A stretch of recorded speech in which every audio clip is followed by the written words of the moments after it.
पहले नंबर पे शेल कौन होता है? के शेल। ये प्रिंसिपल क्वांटम नंबर की वैल्यू क्या होती है? बोलो बोलो, 1 होती है। इसके लिए एजीमुथल क्वांटम नंबर की वैल्यू क्या होगी? 0 आएगी। क्या आएगी?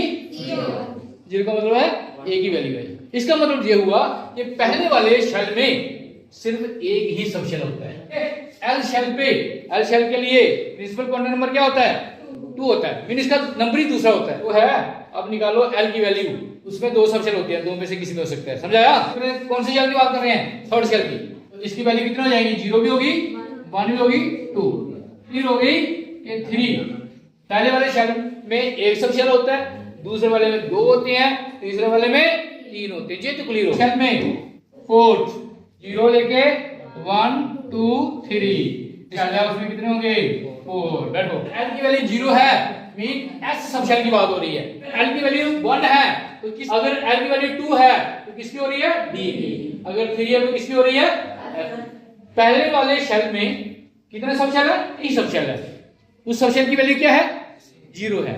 0 मीन कौन सा सब शेल है? एस। उसका नाम क्या है? एस है। दूसरे वाले शेल में कितने सब शेल है? 2 है। ए की वैल्यू 0 है, ए की वैल्यू 1 है। 0 मीन एस है और 1 मीन पी है। 0 मीन एस है और 1 मीन पी है।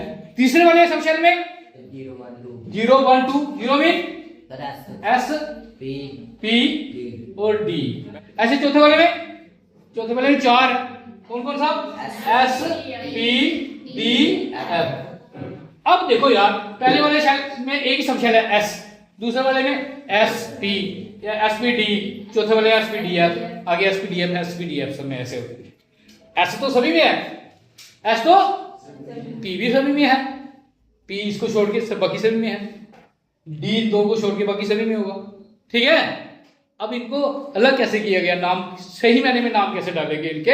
ये देखो 1 इनके पहले शेल का है तो इसके साथ 1 एस लगा दिया। ये किसका शेल है? सब शेल है पहले शेल का, इसका नाम पूरा क्या हो गया? 1 एस। ये किस शेल का है? सेकंड शेल का, इसका ये हो गया 2 एस और 2 पी। समझाया? जो पहले शेल में सब शेल है उसका नाम है 1 एस, जो दूसरे शेल में उसका नाम है 2 है 2 एस 2 पी। तीसरे शेल में जो है उनमें 3 है, एक का नाम है 3 एस, एक का 3 पी, एक का 3 डी। चौथे शेल में जो 4 सब शेल हैं उनके नाम कैसे हो जाएंगे? 4 एस 4 पी 4 डी 4 एफ। और 5वें वाले में जो होंगे 5 एस 5 पी 5 डी 5 एफ। समझाया है? Azimuthal quantum number. Azimuthal quantum number हमें बताता है कि किसी शेल में सब शेल कितने हैं।